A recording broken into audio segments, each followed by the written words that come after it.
Hello and welcome to Up the Villa podcast. If you're new to our channel, subscribe, drop this video a like and get involved in the comments section. This is our Arsenal preview. So we've got over 6,000 subscribers. We're on the road to 7. So if you could subscribe, it helps us grow massively. And we'll have a light target on this one then of 350.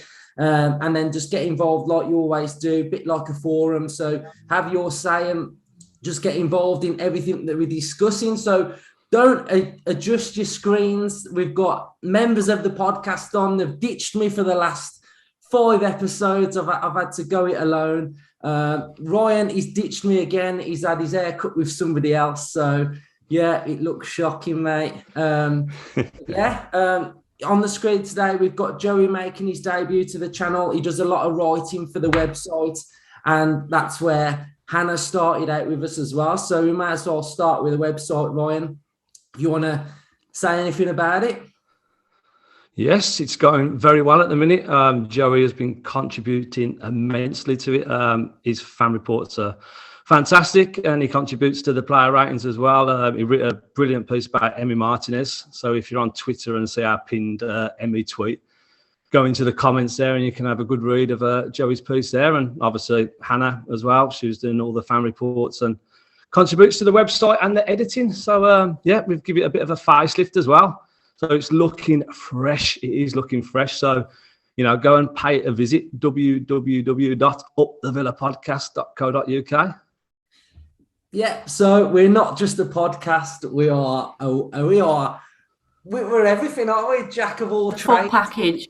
We've got a website, match articles, fan reports, player ratings, all fan written content, and that is what we love. There's no clickbait. So if you want to, in the morning, enjoy a coffee with a nice article, I'd say we are the go-to place to go because it's just top quality content and all. It's sorry, look, it's open to everybody as well. So if you are watching it and you do click on and you want to get involved, then there's a contact page on the website, or if you've got our Twitter account, and just drop any of us a message and we'll get you involved. And Villa, if you're watching, if we have that press box, go down the right treat, won't it, Ryan? Yeah, yes, sure will, mate, sure will. Hannah looks like she's got a nice little budget with her new little setup as well. So we'll start with you. Don't adjust your screens as well. Justin's ditched us as well. It's his wife's birthday. How dare he? Hannah, what did you make of West Ham? Yeah, I'm going to have to assume Justin's position of being really positive and optimistic. So I think, I wasn't feeling too sour after West Ham. I think after we sort of were on a buzz of 3 games winning and not conceding a goal, it's quite easy to feel deflated after a loss like that. But I think for the most part, for the 90 minutes, it wasn't a battering, and it was just a bit of it wasn't a nice game, was it? It was very aggressive and a game of very few chances, I think, particularly in the first half. It was pretty even.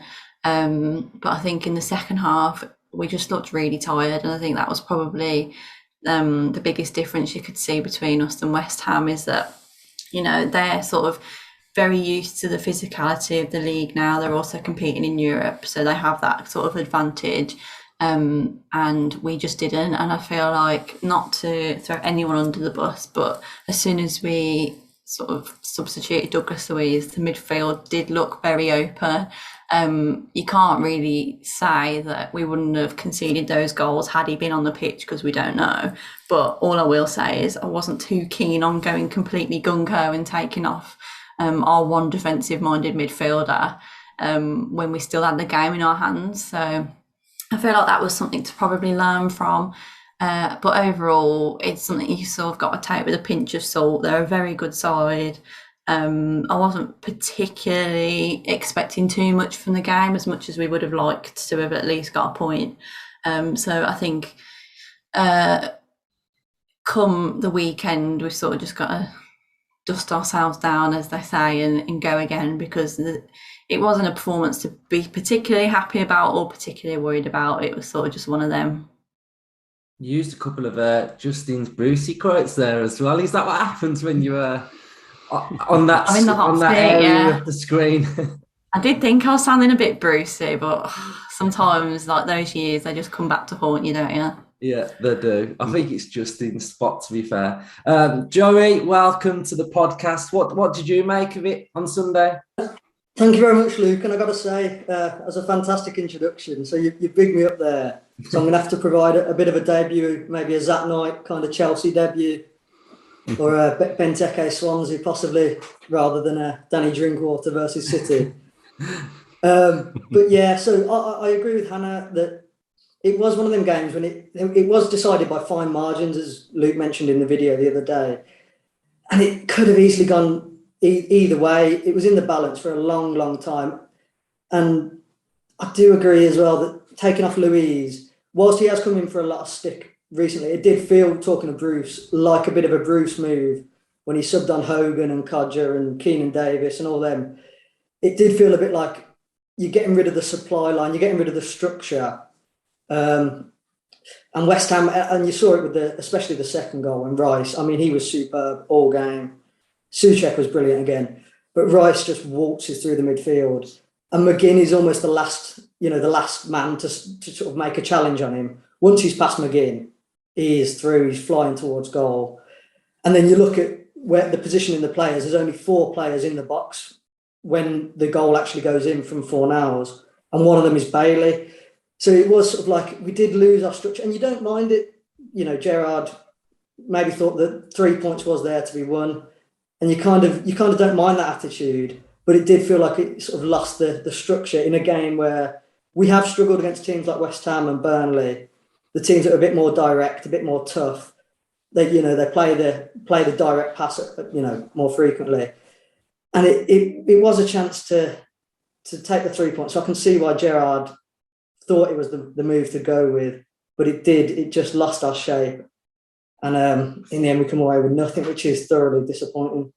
Yeah, I think first off, like I said in the video the other day, it was pretty even, wasn't it? Half time, it could have literally gone either way, but I just felt like, as a Villa fan, we look at it and we've been schooled by Declan Rice and Souček already this season, and it just felt like we already knew where the danger area was on that pitch going into that game. And I just felt like when he did take Douglas Luiz off, I just sort of was just a bit miffed by it, because I just felt a bit like, if that's the area of the pitch where West Ham are so strong, why have we weakened that area of the pitch and brought on Leon Bailey? I don't know. I just felt it's just a bit of a weird one. Like, I've done a few predicted lineup episodes, and I've been calling for like Sanson to maybe start, or Justin was calling for Chambers to go in at the 6. It just,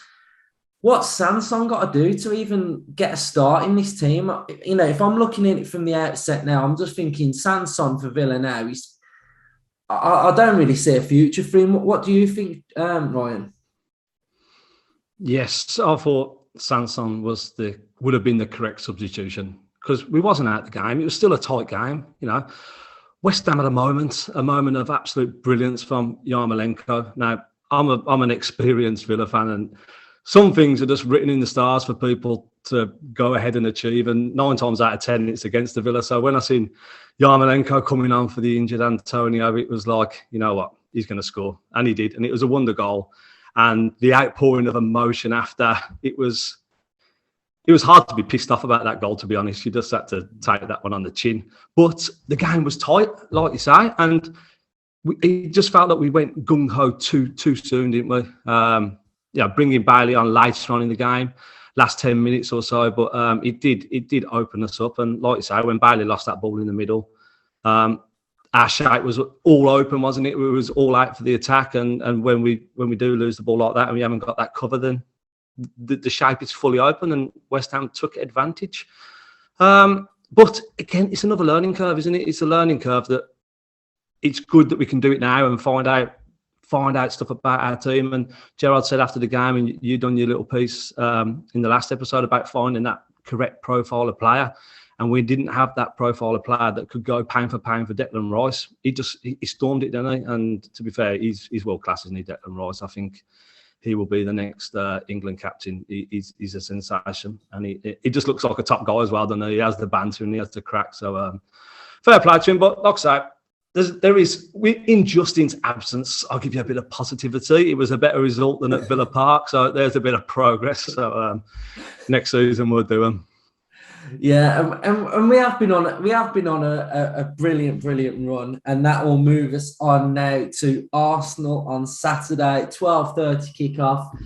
They're playing on Wednesday against Liverpool. So Arteta, if I'm I thought he was having a bit of a shocker at the start of the season. They've stuck with him. He's turned it round. He's brought some real good youngsters through in his tenure as Arsenal manager. They're flying at the minute. To me, look like they're going to get top four. I think they're the best of the rest in that sort of little area at the top of the league, aren't they? So it's going to be difficult. But what I would say about Arsenal, it's going to be really interesting to see how they get on against Liverpool, because I feel like while they're on a good run, this is their little tester, isn't it, to see where they are and whether they have really made this progress, because I always feel like with Arsenal, they're good against everybody else, but when it comes up against like Chelsea, City, United, they always fall short, don't they? So it'll be really interesting to see how they do. But I think they're having a really good season. It's going to be a real difficult game, isn't it? I think they attack really well. They've got a lot of pace in their side, but I do think they can be got at. They were 2-0 up against Watford, cruising. And Watford came back into that game and caused them loads of problems to the end of that game. That's when I last watched Arsenal. So yeah, I think they're decent. To be fair, we've bantered them a few times on this channel with Martinez, and apart from the battering we took at the Emirates this season, we've had a pretty good record against Arteta's Arsenal. We've won a few. I think we've won the last two, haven't we, at Villa Park or something like that. So our record is pretty decent. Joey, how are you feeling going into it? Yeah, I mean, it is going to be an extremely tough one. Like you say, we have won the first two, and the last two, and I was doing a bit of research, and I found out the last time we won 3 in a row against Arsenal was April 1979, and I can maybe have a little dig at him because he's not here, but maybe Justin's the only one that could remember that. But yeah, Arsenal they are just absolutely superb at the minute. And like you say, it will be interesting to see how they go against Liverpool. Because for us, it felt like a game too far, playing on Thursday where we were superb against Leeds. And then we just looked a bit leggy once it got past 60, 70 minutes against West Ham. It could be the same for Arsenal. They play high-intensity football. Xhaka, Lacazette and Odegaard have been pressing higher. It is going to take its toll on them. Let's hope they are going to have a bruising encounter with Liverpool, and we might be able to face a slightly leggy Arsenal. But they are just so good at the minute. And Saka, he's in sublime form, and Ashley Young he's going to have his work cut out.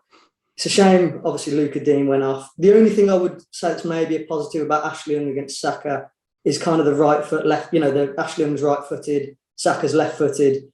Maybe Young is slightly better suited to playing up against the left footer than Dean would be, but Dean is just so much better. With all due respect to Young, he's fielding brilliantly when he has got the chance.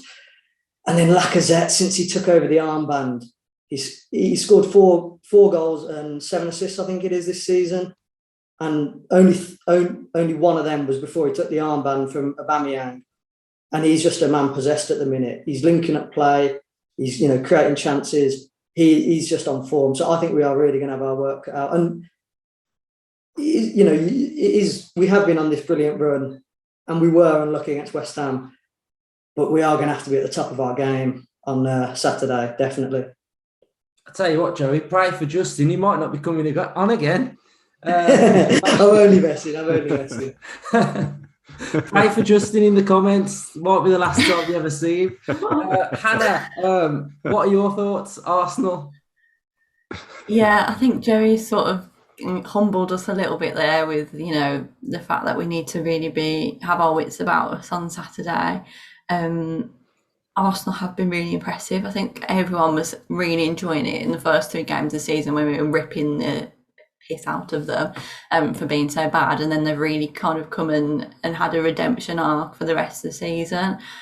Watching them the last few times when I've managed to catch the games, they have been really impressive, which I don't think many people expected. You know, Arteta was somewhat unproven and people were doubting him a lot, but he has sort of seemed to grow into the role now and is starting to implement his style of football, which is impressive. And I think the standout for me has been Odegaard. I think he was a really good signing, and watching him against Leicester at the weekend, he was really impressive. So I think going slightly back to the West Ham game where we were talking about the midfield, feels like all our games are won and lost in the midfield, like they are for most teams, but it feels like particularly for Aston Villa that we seem to either win or lose in the midfield. So that's, again, going to be really key that we can try and bolster that on Saturday. Whether we have Douglas Luiz is to be confirmed. I think we've got a couple of doubts for the weekend after a very aggressive game on Sunday. So we'll see what kind of changes need to happen. But I think, yeah, like Joey said, just really going into it, knowing we've got to be at the top of our game. How we, address their game plan, I think, is pretty much just going to be going back to our 3-game winning run and picking up where we left off with that confidence, because I think when Villa play with confidence, sometimes we look unplayable, whoever we're against. And I think that's really crucial to how we perform, especially against what will potentially be a top 4 side who we typically don't do brilliant against. So hopefully Gerrard will be instilling that in them this week. It's nice to see there's a bit more team bonding going on, and I think that's really healthy to start fostering that sort of culture at Villa where they're friends on and off the field, because then they're not just winning for us fans who are millions of people that they don't know, they're winning for each other. And if we can start building that at Villa, that sense of community inside and outside the club, I think will really, really benefit us going forward. So yeah, I think there's lots of positives, but also I think, we do need to be careful that we're not going to let them get an early goal or anything, because I think that will kill us. Even if, like against West Ham, we get in at half-time 0-0, I think we'll be happy with that, just to control the game as much as possible, keep the goals out, and then we can try and execute the game plan and get something on the counter-attack. Top stuff. So we've put a few questions and thoughts out. We've got a few off YouTube and a few off Twitter. So we'll go straight into them and I'll pass them around the group. So Trey put just some praise for heart and soul of our team, young Jacob Ramsey. Mick, who comments all the time on YouTube, what a legend, mate. He's put Watkins and Ings, are they up to the task if we are looking for European football? Do their efforts off the ball contribute to them being in the team as strikers, if not consistently scoring? Ryan, I'll give that one to you. Yes, I think playing the 2 up top, we've got to continue with it, I think, and give them a chance. We can't be dropping back to the 2 number 10s after 1 defeat. Sometimes Watkins, like on Sunday, his hold-up play can elude him.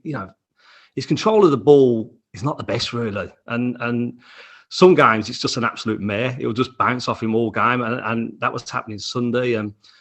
But Danny Ings as well, he was so close to opening the scoring, wasn't he? It was a fantastic save by Fabianski. And his work rate is underrated, I think. So I think, yeah, we do persist with the 2 for a little bit longer. But they are both good quality strikers on the day. Just over the course of the season, whether they can maintain that consistency as a pair remains to be seen. Yeah, I think it's been working pretty well the last 4 games, hasn't it, really? I think it has been working. Tony has put, if you had the choice, who would you recall out of the young loanees? For me, it would be Cameron Archer. Joey, who would you recall if you could recall any? Yeah, I'd probably have to agree, because obviously Kessler Hayden is, he was in and out of the MK Dons team a little bit, but he has been absolutely superb, and he is a goal threat. But at the minute, I think Cash is one of the first names on the team sheet. Louis Barry, again, he suffered a knock recently, just as he was getting into a real run of goals and assists. I like the look of Azaz. Finn Azaz. He's been superb. And possibly midfield is an area where we sort of are looking for, McGinn has come under fire. He's not 100% nailed anymore. Maybe in Gerrard's eyes he is, but in the eyes of the fans he isn't. Obviously I still think he's absolutely superb. But I do think it would be Archer, because like we're saying, the debate with Ings and Watkins, who both have proved at various levels they are top goal scorers, they haven't been consistently firing the goals this year. And Cameron Archer just has that. He just has that know-how. He has that, pick the players. It reminds me a bit of Darren Bent, the way you can find space in a crowded box. And he has a superb touch from what I've seen. So I think for me, I agree completely. It would have to be Archer. Yeah, easily. I'll tell you who's in a beast mode at the minute. Keenan Davis. Yeah. He's banging him in. My mate at work is a Forest fan and he loves him. He said he's just been immense since he's come in. But he smashed it at the weekend, didn't he? That one goal he scored. Class. I think everyone roots for Keenan though, don't they? Because I think everyone kind of felt a bit sorry for him because he always looked like he could be a player. He just couldn't finish his dinner. So it's great to see him doing well. Yeah, it's gobbling him up now. Unintelligent has put, who do you think is the most likely to leave Villa this summer, Hannah? Out of the whole squad? That's quite a question, and you've put me on the spot. So, if we're thinking, I mean, there's rumours today that Leon Bailey isn't happy. It could be gossip. Who knows? I don't know is the answer. I think we're probably going to see some of our loanees go out permanently. So I think El Ghazi and Trezeguet will probably go out permanent.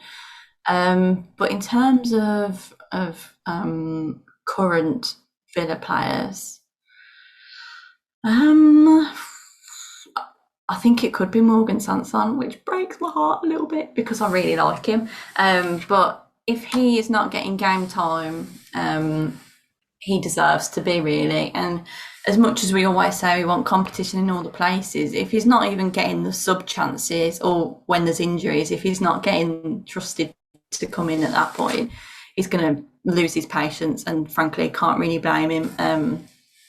Especially like on Sunday, I thought, you bring Sanson on for Douglas Luiz if he's struggling after his facial injury. You just bring Sanson on, and to see that not happen, he must be frustrated. So that would probably be my pick. I'm going to be very, very controversial here. I think there's going to be one first teamer leaving the summer for big, big money. And Ollie Watkins? Yeah. I honestly think I've just got a vibe that it's going to be Watkins that goes. And I just think the reason why I think this is just because if you looked at the Villa financials that came out, we would have lost £130 million. And because of the sale of Jack Grealish, we only ended up losing 30 mil. Now, if we are to continue spending the money that we do spend, that's not sustainable over season after season after season after season if we're not reaching the top ends of the Premier League or getting major money coming in from sponsorship. So I think we are probably going to have to sell players. And I do think if the right money came in for Ollie Watkins, I think we'd sell him. Does anyone else want to add anything? I think he's replaceable, isn't he? You could go out and get just as good a striker, couldn't you? What Don Lang's like. He likes to find a nice little diamond in the rough and blindside us. Yeah, that Arsenal rumour, and I just think, I don't know, I just feel like if someone was to bid 50, 60 mil for Watkins, it's just it's lingering, isn't it? It's lingering, that rumour. It is not going away, and sometimes when it doesn't go away, there's normally something in it. Yeah. Yeah, I don't know. Don't want to put a down on it, but I don't know. I just feel like... And I wouldn't look too much into the financials because I think, the context this season is so much different because we've got fans back and things like that and big broadcast deals. But there's definitely an element that at some point every team has to sell players, and it feels like you know, Grealish was obviously the big statement one, a massive transfer, but it feels like there's probably going to be more to come as we're in this life cycle of Gerrard building his squad and Aston Villa getting to the next level. We're going to probably go through phases where we are selling some of our first teamers or some of our big names, because it's just naturally going to happen. Yeah, right, we'll swiftly move on from that one then. Alan Joyce has put, with Louise likely out, will Sanson finally get a chance in the midfield from the start? I'll give you that one, Joey. It is a hard one, isn't it? Because you could be looking at someone like Tim Irabunen, who has obviously been absolutely brilliant with the youth team. He looked pretty composed, looked pretty good when he came on against Brighton. And he would be the most natural, probably, fit for the defensive midfield.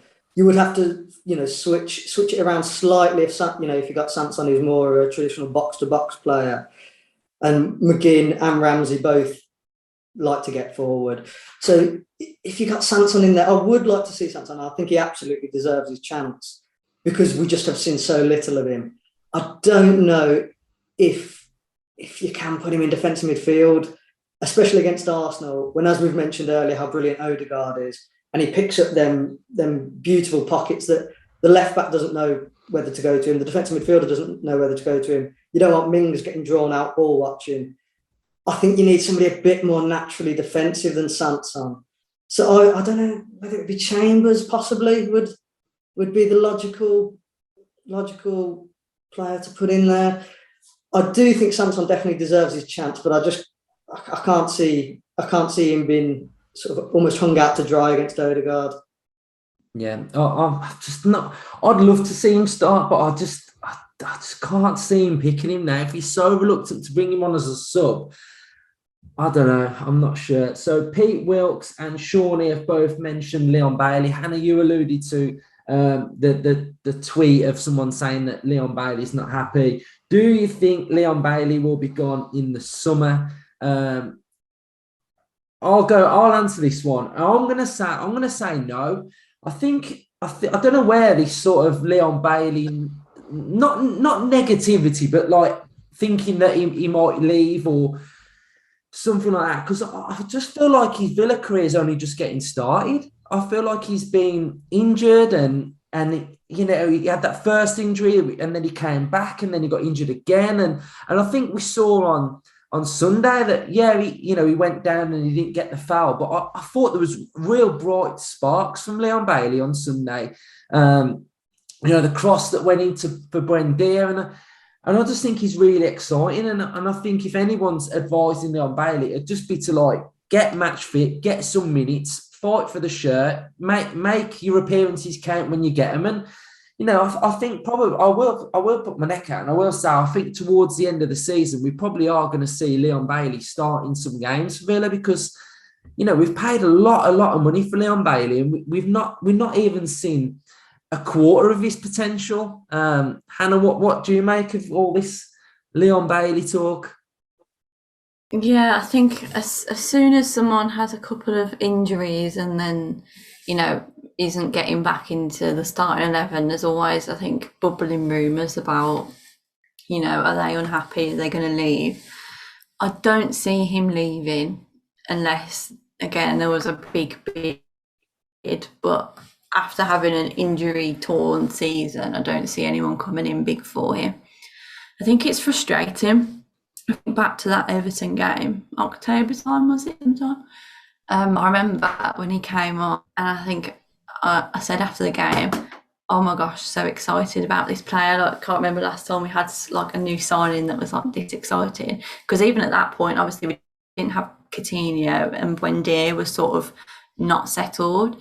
So he, as our, you know, most exciting winger prospect, was like so exciting. But then since then, obviously, it's fizzled out. He got injured in that game, striking the ball too hard, which, like, you can't make it up, can you? It's peak Villa. So I think the potential is definitely there. At the minute, he just seems, again, don't want to slag anyone off too much, he just seems a bit lightweight. And that probably is down to the fact he just hasn't played enough minutes, so he does need time, and I'm definitely willing to give him time and give him the benefit of the doubt, because you can see he's got the ability and he's one of the few players who do have that will run our defence and sort of cause issues, because we have a lot of players that don't do that enough. So it's something that we need in the squad, plus the pace. So definitely hope we keep him and don't see him particularly leaving. We'll finish with one more then. Tony has put Grealish or Coutinho, who is best? I'm just gutted that I've had to take the shirt down because we lost, but I felt like I replaced it with a pretty decent one for full Angel vibes. So Ryan, who's better? Well, you got to say Philip Coutinho, haven't you? Every day of the week, mate. Nah, he has filled that. He has filled that void that was vacated by Grealish. He's we've all fell in love with a lone player, and you know sometimes it's best to love than not loved at all, isn't it? So yeah, we're all massively in love with him, and his performance against Southampton will live long in the memory. The way he graced Villa Park was immense. So yeah, Coutinho all the way. What you saying? Coutinho winner at the Etihad last game of the season to hand Liverpool the title. That is what I'm feeling, mate. That is what I'm. Imagine the away end. Imagine that away end. Imagine the scenes. Oh my days. Oh God, I can't imagine it. Right, so we'll do our score predictions then. It's a tough one, isn't it? It's a real tough one. They're banging format now. There's going to be goals in this. 2-2. Ryan? I agree. They are banging form. I do like what they're doing. I really do. I think he's bringing in a new culture, isn't he? Arteta. Fresh young players. Similar to us. Going through that, you know, he's cleansed the squad and everything. So, tough game. Hopefully the Liverpool game will take it out of them. I'm going to go 1-1. 1-1. Joey? Yeah, I'm the same. I think I can't come on here on my first time and go for an Arsenal win, can I? I've got to bring a bit of positivity. So I'll go 2-1 Villa. I'll say that they'll have a few knocks and a few bruises off Liverpool. They'll have to rest a few of their key men and we'll surprise them. I'll go 2-1, but not 100% confident with that.